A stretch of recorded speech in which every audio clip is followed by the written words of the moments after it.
Hello, everybody. My name is Claire Mitchell. I am the Education Manager for the Florida Friendly Landscaping Program. Welcome to our webinar today.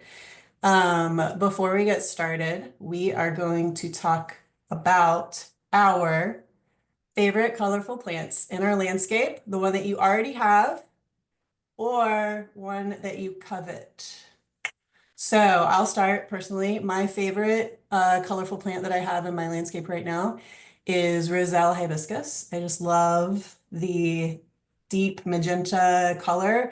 It also, second rival would also be the rainbow chard. So that deep magenta color for rainbow chard, also love that. And I don't know what I really covet. I feel like we have some. I guess I should have thought about my own icebreaker. So we're up here in Gainesville, and I think what I really like is I like angel trumpets as well. I really love that pink. So if you can tell, I'm on a little pink wave right now. What about you, Ralph? What's your favorite? I have no Any- favorites, as I think I mentioned What? today. I have no favorites because every time Oh, I try, like you go into like a nursery that specializes in bromeliads, and before oh, those are you gorgeous. cannot pick out your favorite one. All right, well, I'm getting a lot of hellos here from all over the Gonna place. St. pass. Augustine, Wikiwachi. Let me hear these plants. What's your favorite colorful plant in your landscape, everybody? Got to hear it. Okay, we have tropical sage, love it. The red violet blooms of beach verbena. I'm not familiar with that one. That sounds beautiful. Okay, we got pentas and orchids. Ooh, caladiums, also gorgeous. Aw, coreopsis. You gotta love a coreopsis. It's such a happy color. Hibiscus, coral honeysuckle. Like, put where you're from too when you're putting these in here so we know where you are all across the state and your favorite plant. Okay, we got enjoy those colorful grasshoppers eating your plants, bless your heart. Yeah, they're everywhere, man. My mother-in-law says she kills like 200 a day at her house, that they're just devouring everything. I've never heard of Queen's Wreath. Sounds gorgeous. And I also love Gaillardia. I have that in my yard as well. Also a very happy flower. Hibiscus. Oh, maypop. Okay, yeah, that's a good one. The passion flower. That's a gorgeous color. And we have Hawaiian sunset vine. All right, I'm going through. Okay, starry rosenweed. Okay, guys, we have a lot of cool plants here that I guess I need to start expanding my plant vocabulary. The coleus is also really gorgeous as well. Um, well, everyone, I think we're just going to go ahead and get started here. Let me find my little script so we can get started. Thank you for everybody who contributed to our icebreaker. We're going to learn a lot more about some colorful plants all around the state today, so stay tuned. Welcome to our webinar. This is our homeowner webinar series, and my name is Claire Mitchell, and I'm the statewide uh, education manager for Florida Friendly Landscaping. And today we have Dr. Ralph Mitchell, who's going to speak with us about colorful plants and the landscape. So first of all, your microphones have been muted, and if you have questions, just type them in the Q&A box. And at the end of the presentation, we'll read them out to have Dr. Mitchell answer them. And we also are going to have an exit survey at the end of the presentation, and this helps us get an idea of what kind of programming you want to have in these webinars, and it lets us know how we're doing. Our next webinar will be July 15th at 11 a.m. and we'll be joined by Dr. Stephen Johnson. He's the Associate Professor in the Department of Wildlife Ecology and Conservation, and he's going to talk to us about invasive animals in your landscape. So that's going to be a very interesting one for sure. But today we are talking with Dr. Ralph Mitchell. He's the County Extension Director and Horticultural Agent in Charlotte County. And since joining the community services team in 2000, he has led comprehensive horticultural programs, including the Master Gardener Program, Consumer Horticulture, Commercial Horticulture, Pesticide Applicator Recertification Training, and the Florida Yards and Neighborhoods Environmental Landscape Management Programs. So, Ralph, thank you so much for joining us and take it away. Well, thank you, Claire Mitchell. No relation. This is no nepotism going on here. And thank you for promoting me to doctor. I'll expect a pay raise on my next check because I'm not a doctor. But anyways, thank you for having me on. And when they gave me the topic colorful plants in the landscape, I decided to just look around what I have in my yard, what I've seen in the area, what I like, what I want, what I covet, and just things that I think have worked for me. I've been here 25 years, just about. So these are just some plants that have stunned me or caught my attention that I wanted. And keeping in mind that I'm in Charlotte County, so we're pretty much 10A, most of the coast, a little 9B interior, Charlotte County. Um, and we do have freezes and frost from time to time. We had a pretty good one in 2022, so those do come up. And so I'm going to be sort of Charlotte County central as far as, or centric as far as what I'll be talking about in the plants that I like and that have worked. And I'll tell you little stories behind them too. So the first one is the orange plume flower. And I'm just going to use common names there. I've got the scientific name below there. It's from Central America originally, gets about 4 to 5 foot. It's an evergreen shrub with a beautiful cluster of orange tubular flowers, very attractive to a lot of pollinators, mostly a summer bloomer, although it can send out flowers other times, and full sun to part shade. Now, in the years I've had this plant probably 12, 15 years, and I've tried it in full sun, part shade, and I tell you, I found it works best with probably morning sun, afternoon shade. Sometimes in the full sun, it just looks like it's getting scorched a little bit there. Beautiful, big, probably 4 to 5 inch, very nice evergreen leaves, really set the background for those orange, beautiful flowers. And so I continue to have it. It's just moved around my yard as I found it doing better. And I first saw it at a plant sale. We're at a vendor, and I said, "Oh, that is something else." But I said, "Oh, that price is not good." So then one day I was in a box store, and I said, "There it is again." And wow, that price is much better. And so that was the rest of that story. The second one here is the double flowering Rangoon creeper. And I've always seen just pictures of this, and I thought this is so cool. I really want it. And there's a church actually in our county that has a planting of them. One side is the double flowering Rangoon creeper, and the other side is a single flower. So I was having a hard time trying to find the plant, and I did find some seeds of the single Rangoon creeper, and I sprouted them. And within 2 years, 2.5 years, I started getting flowers. So I had to grow my own, but I still prefer the double. They're from tropical Asia. And the flowers are cool in that they will start out white, turn to pink, and then red. So you have a variety of colors all in the same plant. Vines can get pretty big, could get up to 40 foot. So you really need some kind of trellis or a pergola or something to take that. And, we were talking about earlier about IFAS assessments. There's a moderate risk on this one. So they're watching it.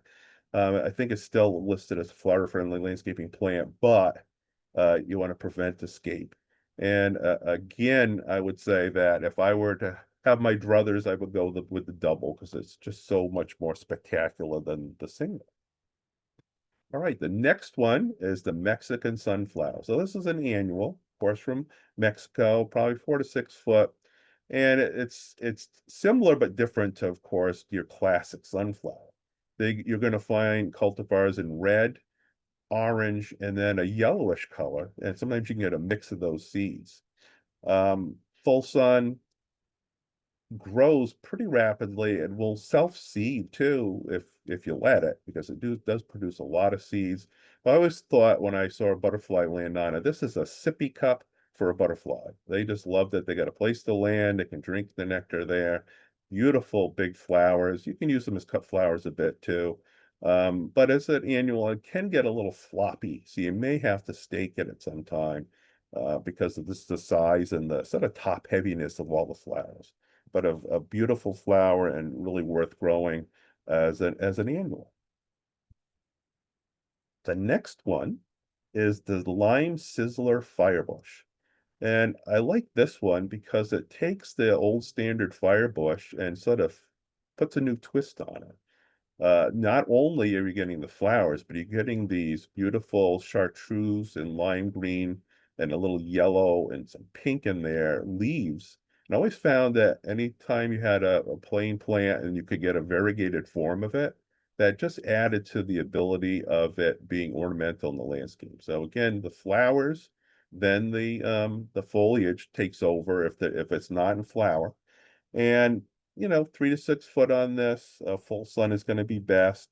It's going to flower spring through fall. And as it is relatively a native plant per se, anytime they can find a cultivar like this, it just, to me, makes it way more interesting. And so that's what I covet. I have not grown that yet, but I've seen it and I want it, and I will have it one day.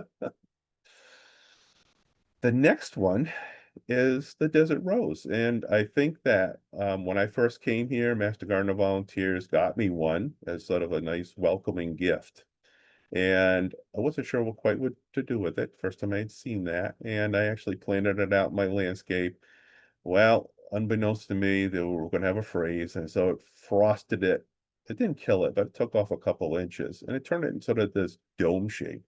Unbelievable, the amount of new growth, but the flowers the next year were wonderful.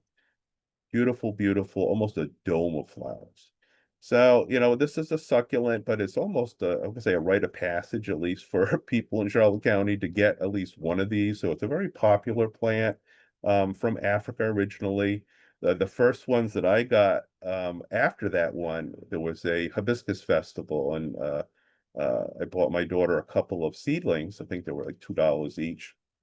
And now they're probably 4 foot tall. And they flower abundantly, beautiful.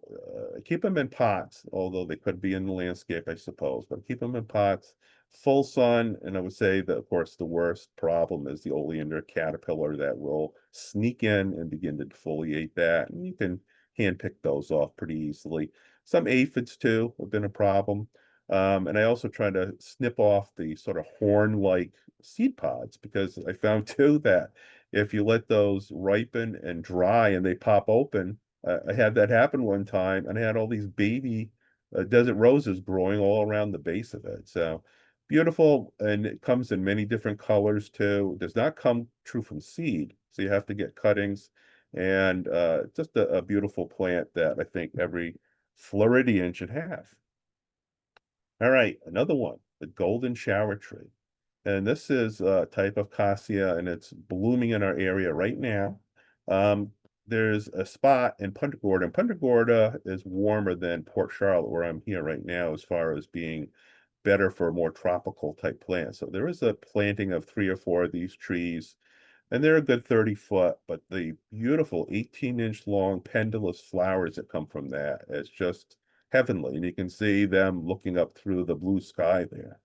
And after that, they produce these interesting 2 foot long or more seed pods, which then would turn brown, and then if you want to grow them, you can grow them from seeds for sure. It's briefly deciduous as it sort of goes from season to season, but otherwise a beautiful. It's a stunning plant, and you cannot um, miss it in a landscape or even at a distance. And it's originally from India and the Malaysia area. Rain lily, another one that you just cannot avoid if you are in Master Gardener Volunteers, or if you visit plant sales or have neighbors that want to give you this. It's a flowering bulb from Tropical Mare originally. I've got the pink one, and I just got a few and planted them, and the clump got bigger and bigger. And just like magic, after a real rain, not just plain old irrigation water, but a real rain, out come this bouquet of good size, probably 2 inch wide each flowers.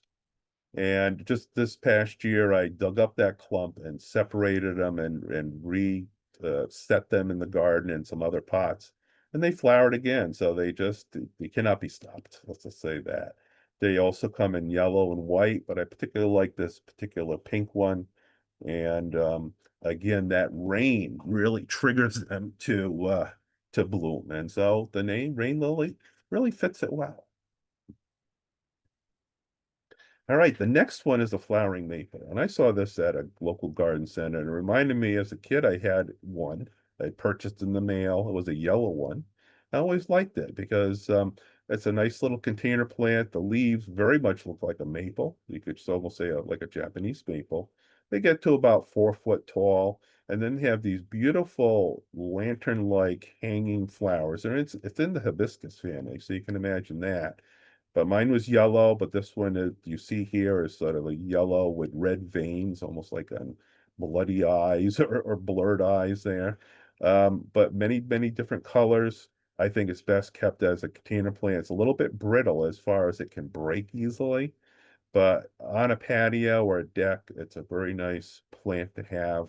And it's something that you would uh, have it as a conversation piece in a container there.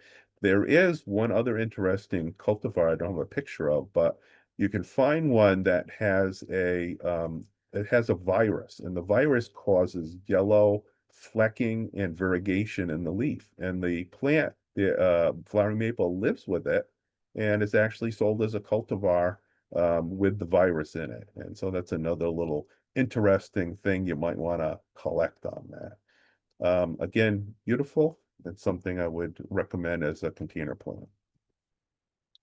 Okay, yellow cestrum, also called, yellow or orange jasmine.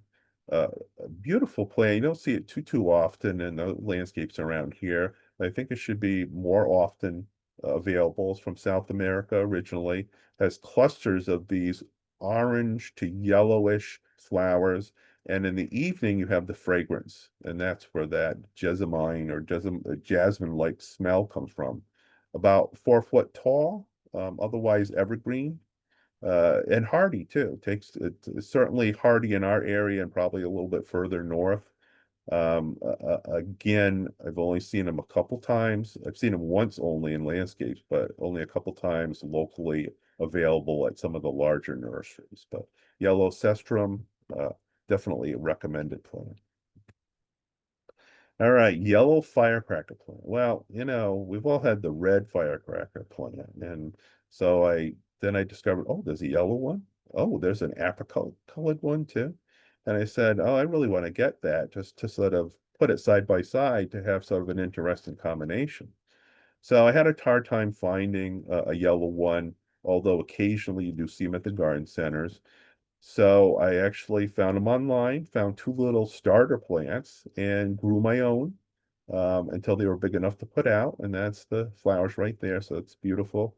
And the other one, again, I will get sometime in the future is an apricot or a peach colored flower. So when you see those side by side, it's really neat to see. It's the same plant, just different flowers or cultivars that are very, very beautiful. You can have year-round color on that. Certainly, it's a whole different type of plant as far as its leaves and such, very sort of bushy looking. And I often will just go in and prune out some of the older stems to allow for new ones to come out. But I recommend the yellow one only because the red one is so common. And sometimes I'm just looking for uncommon things for my plant zoo. All right, variegated cast iron plant.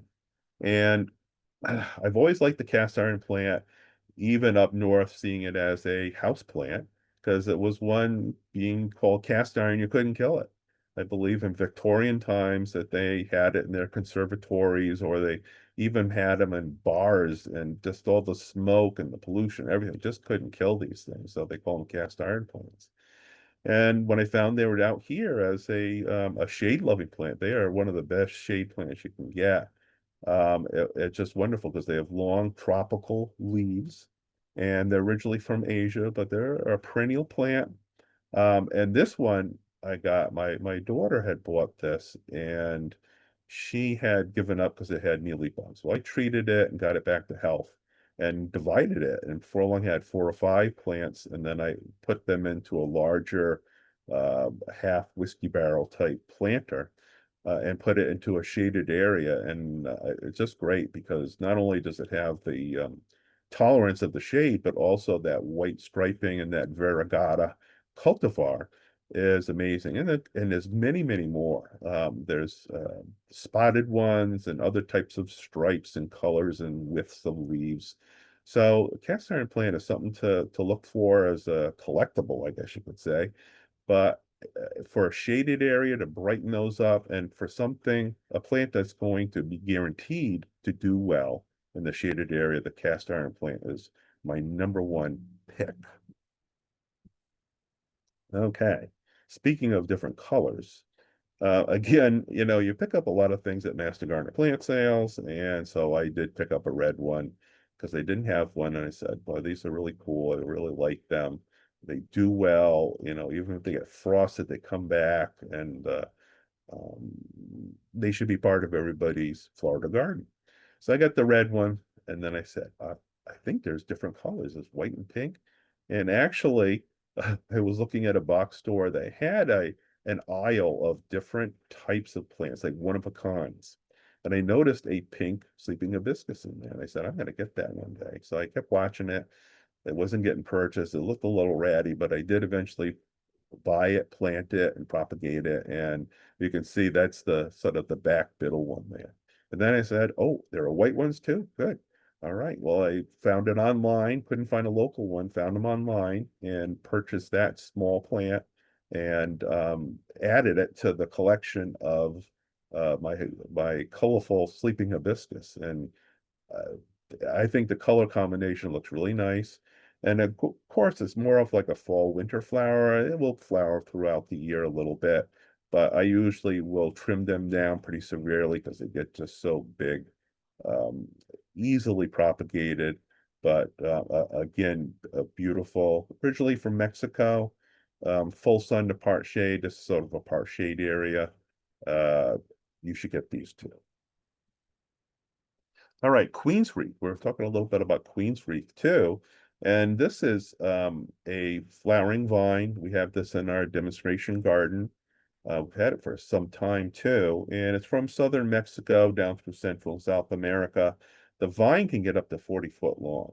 But if you're looking for a substitute for wisteria or even, I guess, lilacs, if you're missing those from the north, this is probably the one you're looking for. Um, and not only does the flower last for a long time, but the calyx, if you look on those, you see a central sort of purpley looking flower, true flower, and then the blue or the more sky blue color as a calyx, and that remains afterwards. So it continues to have that good color for some time. You'll find too that the leaves are very rough. They call it a sandpaper vine because of that too. There's a white cultivar as well. And if you are, and they're going to be mostly a spring flowering plant, but it is so glorious. I think it is so well worth it. What else want to say? Again, there's a white one, and you might find it can drop all its leaves it suddenly too, but it's not dead. It's just taking a little rest. So if you want something that's really gonna stand out as a vine, we have this on a pergola, and it really needs that to keep it in good shape. Although I have seen it pruned with a little bit of support into sort of a self-standing shrub, small tree format. Golden shrimp plant. Um, I You see this all over the place. You can't avoid it. And of course, the flower bracts and the true flowers make up that shrimp-like inflorescence. All that yellow is just the bracts, and the white is the actual plant. Originally from Peru, um, full sun to part shade is a good place to put it. Generally, if it's getting a little ratty, you can prune it, and it will send out more side shoots to fill in that area. I found personally it does a little bit better in some shade, a little bit more shade. I think it gets a little burned up outside that. It can also be a good container plant as well. But as far as the color combination, it's really good, especially planted in mass. And so I'd recommend the golden shrimp pond. All right, portulaca. Um, this is a big family, of course, and portulaca or purslane and that family, they can be weeds, they can be edibles, and they can be flowers, of course, too. And I've always liked these from childhood. I remember my mother growing moss roses and such. And here, seeing all the different portulacas that you can get that are really a great summer plant because they take the heat and they have fluorescent flowers, almost cactus-like flowers, very, very beautiful. Originally from South America area, and they can be perennial or annual because they can root a lot. Now, this particular one that I have here, my wife found, and she calls it jump up and kiss me. And she liked this. She got it from a friend, and so I've been propagating this since then for years. So what I do in the spring, when it's sort of petered out, it's not really a good winter plant there, but it's got a little bit. I take what's left and clean it up and repot it, and then it just grows like crazy and puts out flowers all summer long. And then I retire it to the backyard for its winter rest until I refurbish it in the following year. But the color, it's just this particular one, this pink fuchsia is so fluorescent that it pops the eye. Let's just say that. So portulaca, a wonderful heat-loving summer, we'll say annual perennial. Okay, Mexican flame vine. Well, I saw this recently in another extension office, and I've seen them other places and like them. They're from, of course, Mexico originally, and they can be a little bit aggressive. I would say top height maybe 12 foot or so. So you're going to need some kind of a trellis to put them on. Although I've heard that people will actually let them grow on the ground as a ground cover. And they will, I've heard people also plant them up against a palm where they'll grow up very quickly. You'll find though, as they age, all the flowers will concentrate near the top. So you may have to do some pruning to invigorate some new growth below. So you'll get some flowers lower down on it. Um, it's not presently invasive, but I bet it could be because it just has that nature. But to see these daisy-like flowers on a vine, you just can't find anything else that has that. And certainly the pollinators love it. But just another beautiful flowering vine that I don't have, but I would like to have in the future. Coral honeysuckle. I think probably a lot of people have this at one time or another, in that it's a native plant. We have this one over at our demo garden, and it's just continues to grow wonderfully. It's of course native. Ours is probably unpruned to grow about 20 foot. It's certainly hardy and beautiful with the red yellow combination. There are some cultivars that are yellow and some that are just red too, but this combo is quite nice. Certainly pollinators love it, and you'll find that the flowers are going to go from spring to fall on that. So you can't beat it. Again, it's one of those flowering vines, and takes advantage of upright spaces, and in season catches the eye. Right, butter daisy. And you go through all the different annuals at the box stores and you start seeing things. And I saw this one, I said, that is really cool. And they didn't have too many of them. But I found that this annual is from Central and Tropical America originally. It is has self-cleaning head. So, often you'll have to go in for some flowers and deadhead them, remove those. This one has the advantage of they will self-clean. It looks great as a mass planting or in containers. And they've worked on this enough, so there's a lot of different cultivars, Derby, Million Gold, Jackpot Gold. So there's some names using the color of that golden color. Up to 24 inches on some of the common cultivars, but there's many compact ones that are 10 to 12 inches too. Again, it probably will reseed itself a little bit as well. And you'll see it it's almost like you're, I want to say, like sometimes you become plant blind, but sometimes you're looking and looking, you think you're seeing the same things, or you're overlooking things, just they're staring you right in the face, that just blend in. And this is one of those, the butter daisy that I thought was a real hit. And I have not gotten it yet, but I want it.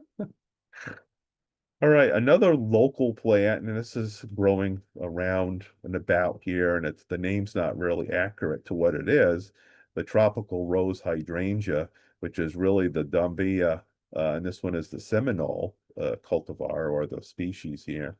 And it's an interesting plant from Africa. It can grow 5 to 10 foot. There is another species of this that has a downward hanging pink flower, more ball-like. This one is an up-facing cluster of pink flowers, but it does remind you of a hydrangea if you're familiar with those up north. And it's a fall to spring flower producer. So at a time of year when, other things are sort of conking out, this is just ramping up there quite a bit. You can make a beautiful mass plantings with those. And it was interesting. This particular one was developed in Florida in 1973. They did some work, I guess, in Miami at a experimental station, and this was one of the results of it. And it's one of the favorite ones around. And I guess they said too, if you have rhinoceros in your area, they do like to eat these. So, it could be rabbits or it could be rhinoceros. The next one, canna, only because it's a simple plant. It's a common plant, you would think, but it's almost everywhere. You look at almost every landscape, there'll be some version of it growing. Sometimes people have some that grow year round. I'm sort of jealous because mine sort of peter out for the winter there. Um, Definitely easy to grow from the rhizomes that you would purchase, and a lot of variety. And as you can see there, you get multiple flowers on one head. You do have to clean them a bit to get the old flowers off so they don't set seed. But this plant originally from tropical America, you can get in dwarf sizes or really big ones, striped leaves, bronze colored, all different types. And if you look online, because you're at the garden centers and the box stores, you're sort of stuck with what they give you for in the bulb rhizome corm section. But if you look online, you can get some not cheap collectors ones they've really done a lot of work on them, and they're just very much orchid-like, very diverse. And the dwarf ones too, you can grow from seed, and probably I think that's the only place you're going to get those is to start new ones is from seed on those. They can stay in place over winter, unlike up north where you'd have to lift them. And we do, of course, have some native ones. The native golden canna, I remember getting some seeds from those and growing them, and they grew just as easily as could be and flowered for me too. So if you got some space and you want some summer color, although again, some of these can go throughout the year, certainly cannas, and I've done my time with some of the taller ones, which get a little floppy and get blown over. I really like the dwarf ones, which is this one right here that I'm trying that I think will be one of my favorites. Okay, crepe myrtles. Well, Charlotte County is not known for its crepe myrtles, should I say. But if the weather is good and we have a somewhat cool winter, a lot of these need that, we can have a fairly good showing with them. Now, if you live further north, you can have a glorious summer with crepe myrtle. Here, it's a little spotty. We have some that do good, some that aren't. And I think you got to really pick and choose what's really good for the area and for Charlotte County. And I did a little program a year or so ago, and so I had to sort of re-educate myself on crepe myrtles that would do well here. And I really concentrated, I guess, on the tree forms that I know can succeed and flower, even when we don't have the coldest winter in the world. And so I found that the ones Natchez, which is white, Muskogee, which is pink, Tuskegee, which is red, Miami, which is pink, and Fantasy, which is white. Those all do quite well. Now, you may find some others too, but I think you have to really look, okay, is it to 9? well, we're going to be 9B, and that may not really make it here, or it may make it some years and not others. But I think as far as the tree form ones that I found that I just mentioned, those do successfully year after year here in Charlotte County. We do have some of the Indian crepe myrtles, or sorry, queen crepe myrtles in Punta Gorda. They're a little more cold sensitive, but they're glorious too when they're looking good. I grew one here and it froze to the ground. I said, I'm not doing that again. And I even saw some people plant some and they'd freeze and freeze, and they'd grow back though. So there's always a chance. But crepe myrtles, you got to really look carefully what you're picking to make sure they're going to succeed, at least in Charlotte County, where our weather's a little bit warmer. Okay, next one, a beautiful ground cover, Asiatic jasmine. And I like this because it's one that's going to grow in shaded areas very nicely. And you can get cultivars that have variegation in the leaf. So not only does it take the shade, but it brightens up the shade. So you got a variegated one there. And the one on the inset, I think that's the one called Snow in Summer. And that is just so beautiful. I mean, it's like it's got flowers on it already. All that new foliage and at the top is coming out pink and white, and it's really looking nice against the green background. It's somewhat slow growing, but the color, I think, and its ability to take the shaded area does it. All those called jasmine, and occasionally a flower will come out. It's not known for its flowers. You can keep it maintained at the height you want. It's probably 12 inches or so as it is.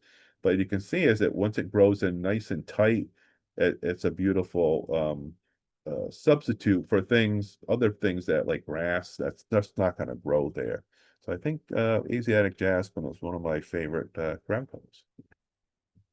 Speaking of another ground cover, Mexican heather. And again, one of those ones you may take for granted because it's so abundant in its time at garden centers and nurseries. But I just know I've had great success with it. And you see the normal purpley colored one, but then there's a pink one, which is sort of purpley pink, so it's not quite pink. But then there's a white one too, and imagine how that would look as you mix and match with that. And it's certainly such a constantly flowering little plant there that um, I see honeybees on mine all the time, and it's sort of hard to kill. And I've taken some cuttings, and I thought I had ripped out ones that were petering out, not looking so good, but they grew back, and they grew back better than ever. So never underestimate the longevity of Mexican heather. So I'd recommend that as a beautiful, low growing, full sun to part shade, flowering plant that just will not stop flowering. All right, here's an oddity. This is a variegated cassava, or you might know it, they make tapioca out of this. Originally from South America, but this was a cultivar that's variegated. Beautiful white and cream and green with red stems on them. And I first saw this when I was a Peace Corps volunteer in the West Indies, and I said, wow, that is so beautiful. So I got some cuttings and started my own, and everybody saw them, thought it was good. And I'm sure it's been around for some time. So came back to the States and I said, oh, well, that's the end of that. But I was visiting Echo, which is a place in North Fort Myers that teaches people to do missions overseas to help people learn how to grow their own food. So it's an agricultural outreach type mission, but they have a wonderful nursery, bookstore, seeds. They do tours there and such. So I went there. I said, oh, there's one right there. I'm gonna get it. So I got it back. But I grew up for years and years and years, and I guess I got sort of the novelty wore off, and I sort of let it go. And so it went away. But then a master gardener volunteer was growing it recently, and I saw that again, and I said, "Oh, can I have some cuttings?" So I took them, and I've regrown that, and there it is. But it can get probably 4 to 6 foot. It can have some little nondescript flowers, and it's a bit brittle, but you can prune it, and it will send some side shoots out. Certainly, all the prune pieces, you can start new ones too. I would not recommend, I don't know if this is a bitter or a sweet type as far as the roots, as far as their edibility. But during the winter, they will sort of get a little ratty looking too. So you got to sort of reinvigorate them in the spring. But for the summer, it's a beautiful, different type of plant. Bulbi. Again, one of those things that may stare you in the face and say, I've seen enough of that or whatever. And I've tried it, and I know we had it at our demo garden from South Africa originally. It is a succulent plant. It grows very well, and the flowers. Generally, there's a standard cultivar that will have sort of I think it's called hallmark, and it has sort of yellow orange flowers, and that hallmark is a sterile one, so it won't reproduce from seed. You can take the clump and divide it, of course, too. Spring through fall flowering, well-drained soil is going to be a must too. There's a couple of cultivars. There's one that's pure yellow, which I do particularly like, and there's one called Tiny Tangerine, which I haven't seen, which I guess is a compact one. But another one that can be a ground cover that produces very well without much fuss, and being somewhat drought tolerant as a succulent. So bulbine is a good one. All right, white Geiger or Texas olive. Now, at our office here and in Charlotte County, especially along the coast, they will plant the orange Geiger. And it's a beautiful small tree, probably 25-foot tops. It has beautiful fluorescent orange flowers during the summer. And the problem is it's a little bit cold sensitive. And if you're not in that warmer zone, it could get zipped. And they planted some here at our office at Centennial Park. And very soon after, we had like a 23-degree morning. And so some got taken out to the right to the soil line, some got taken out halfway. Some went from trees to shrubs, and some just never came back. So it's not one I would recommend here. However, its cousin, the white Geiger, or they call it Texas olive, is a good substitute. It's a smallish tree, about 15 foot, and or maybe up to 20 foot. But again, it's going to be so much hardier. It's from southern Texas, northern Mexico originally. Flowers late winter through the summer. And you can see from those flowers, they are beautiful set against that green backdrop of the foliage. Works very well.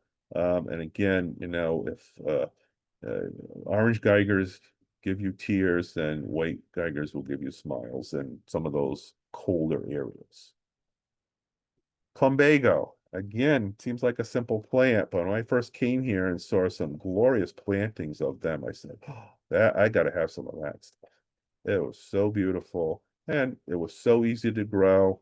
It comes in a white form too. But here in Charlotte County, probably a couple years ago, not a couple years ago, probably 10 to 15 years ago, we had the chili thrip move in. And guess what? Besides chilies, chili thrips loved plumbago, and they just decimated them. People almost stopped growing them. And then something caught up and started controlling the chili thrip, and that was more or less a background pest, at least in things like plumbagos, and people started planting them again. Very beautiful sky blue flowers. There's imperial blue is the cultivar, probably the best cultivar there. But as I mentioned, there's a white one. There's even a native one too. But as far as its ability to, take a licking and keep on ticking, that is certainly one to go with. Now, we also, over the years, I remember I learned from a colleague, if you look on the underside of the leaves, you'll see this chalky-like material. They produce or have chalk glands, and they secrete chalk on the underside of the leaves. So when you see it, don't think it's powdery mildew or scale insects or anything like that. It's just normal. Variegated dwarf pandanus or screw pine here. Again, this seems to have taken off in our county because it produces such a giant clump of itself. And when people begin to break it up and move it around, they start giving it to people. It's a beautiful plant. It's from the old world tropics like Madagascar. Probably gets 3 to 5 foot, but they make these small clumps. And I know this is my clump, and I'm going to have to divide it up soon because it's getting sort of out of hand. Does not have any spines. Good in full sun to part shade. Very, again, it can be a mass planting and be very, very beautiful. So I'd recommend that. Dwarf snowbush. The story on this is years ago we had the regular size snowbush in abundance, but then came the snowbush spanworm, which really began to decimate this particular plant to the point where people stopped growing it because the snowbush spanworm, a day-flying moth, would come in, the caterpillars would strip the foliage and begin to eat the bark. The plants would come back, but eventually they just petered out because they just couldn't take it anymore. I noticed though people started planting dwarf snowbush, and it's from an interesting place. New Caledonia and Vanuatu, the Isle of Vanuatu are where they're from originally. Full sun to part shade, gets about 2 foot, so it's very compact, but the variegated foliage is very nice, and you still have to look out for the snowbush spanner. Jatropha, another common, simple plant, but still beautiful, originally from places like Cuba and the West Indies. Really a small tree or large shrub. Flowers almost throughout the year with those beautiful scarlet flowers. There's a dwarf form too, which is called the Pink Princess. And I wish I had gotten one of those. I had ordered one once, but they went and I never got it. And I've seen them around, so that's one I covet is the Pink Princess in the future. All right, as we're getting close to wrapping up here, Plecthanthus, again, you're plant blind, you might have seen these all over the place. They make a nice herbaceous perennial. They're going to flower August through April, pretty much too, so they're a little late in the season. Originally from South Africa, very nice plant, probably better in containers too. Going to be a little bit tender to the frost, but that nice purple color is a nice change. And then last but not least is the baby jump up.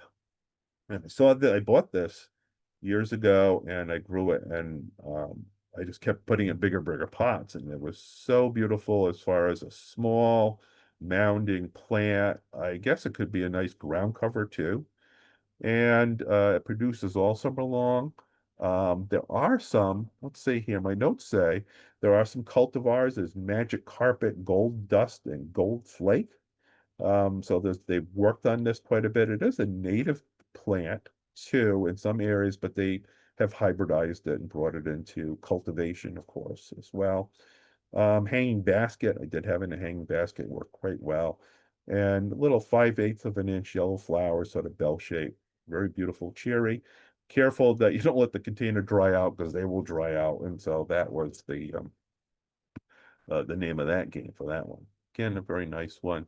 And I thank you for listening. And again, we were talking earlier about UF IFAS assessment. And so always be looking at that because you never know, but one day everything's fine with the plant. Next day it's been decided it's invasive and you don't want to recommend it anymore. And those are the type of things that you want to keep a lookout for as you're buying your own, installing them, recommending them and such. We did do flip my Florida yard in Charlotte County a couple years ago. And it was great fun. It was exhausting fun, but that was a very interesting process, and the show came out really cool in the end. So this is not my full list of plants. I could go on for hours probably, but this is part one anyways, and I have other plants I want or have interest in. But I think just as a sampling, this is what I've come up with, and I hope you enjoyed it. I will say, that was the biggest plant nerd presentation that we have had so far. So congratulations, you are get the Florida Friendly Landscaping Plant Nerd Medal. That was great. Thank you quite much I for the was just emulation. I hope everyone got some good ideas of things that they would like to try in their yard. So let's go ahead and we will answer some questions. We had kind of a lot of comments too, so maybe we'll have some conversations about these comments. Okay, but first, so can you tell us about it? So does the lime firebush cross hibernate with the native firebush? Is it all the same species or is it just a variation of that species? I believe it would have to be a mutation, and so it's only cultivated through cuttings or grafting, and so I don't think it would be able to. But never say never. But I'm just saying normally this is a cultivated mutation that hopefully will not be a problem. We have a question. This person has been wary of ordering plants online because she worries about the quality or the health of the plant. Are there specific websites or nurseries that you recommend? Not particularly, but I guess I do look at there's a place called Dave's Garden, and I think sometimes they have uh uh I want to say like Yelps on those where they review different nurseries and look at positives, negatives, and neutrals. So I do look at reviews of nurseries as far as what um, uh, other customers have experienced. I certainly, if I see something I want, I'm going to take a risk. And then, generally I've had good success because, when they take a plant and they put it in a box and ship it, depends on the time of year too. You may get it in sort of sketchy condition, but I think that should be expected too, because the plant's been really traumatized there. So you want to take it out and put it in the shade. But look at the reviews. That's what I do. Yeah, I've ordered a few trees online and some fruit trees, and I like to look for Florida nurseries too, just to know that they're growing cultivars that will actually do well in our state. And we've had great luck with ordering some avocados and star fruit, and they've done really well. So, yeah, that's probably great advice is to see if it's a good nursery that you're ordering from in the first place. Okay, do we have any suggestions about oleander and keeping them healthy and blooming? Oh, well, I saw a place that had probably a quarter mile of oleanders here in Charlotte County. And of course, they got the oleander caterpillar, and they eventually ripped them out and put viburnum in. People were just too frustrated. Now we have a new development nearby called Westport, and they have some of those petite pink oleanders, and they're doing quite well. Nothing seems to have knocked them back. If you've got a few, you're just going to have to monitor them regularly. You can use the BT to keep the caterpillars at bay, but it's always going to be a constant problem, I think. And so, personally, although I love oleanders, I've given up on them here in my personal garden. Do plants from South Africa do better in Florida than South American plants? That's a good question. When we live here in Southwest Florida in Charlotte County, we're between and betwixt. We're usually too cold or too hot for some plants, but we certainly have our dry period where it is very, very dry here. I would say if you look even in South America, there's going to be places that are desert as compared to South Africa and such. There are other parts of Africa or the Middle East. So although you may be in the tropics, there's going to be deserts wherever you are in the world. So I don't think there's any difference. And, if people didn't really had success with them, they would have said, get rid of them. And but because they continued in the cultivated world that we have, they're good. We have, since a lot of these plants described as container plants in your own garden, is organic potting soil better for potting new plants in containers? Well, I would say bottom line, I want sterile potting media. So I want it that's been heat treated, so no weed seeds, no nematodes, no insects, no pests. And most of the bagged materials have been sterilized. And they're going to be a combination of peat and ground up other bark and organic matter. So they're going to be mostly organic. Maybe they'll have some pumice or other materials in for drainage, but I would say that any of the good bagged potting medium, which are sometimes called soilless soil, are going to be fine, and that's what I would use. And that's what you use, and you just add your own nutrients to that later? Yeah, yeah, and some of them come preloaded with nutrients already, so sometimes that's taken care of initially, anyways. Okay. Let's get a couple more in. Has anyone sprouted canna seeds? This person has some in the refrigerator and haven't tried it yet. Yes, I got some of the golden canna, the native one, and they sprouted very easily. I just collected them and grew them, and then uh, I've grown them from seed too, from cultivated ones that I just bought online. So they're very thick, heavy seed. You may have to scarifiy them a little bit, either soak them in water or maybe give them a little filing because of the size, the thickness of the seed, but should have no problem doing that. Okay, can you please share your best recommendations for growing flowering Rangoon creeper? Well, first of all, you got to find it. And if you can't find it, grow it. And so that's what I did as I found a source of the season and grew it. Grew a couple of them actually. And I would say I've not given it enough space. I have a small trellis, but what I've done is I keep frustrating it by pruning it back and keeping it very shrubby looking. Um, it did not flower last year, and I don't know if it's because of the hurricane or what.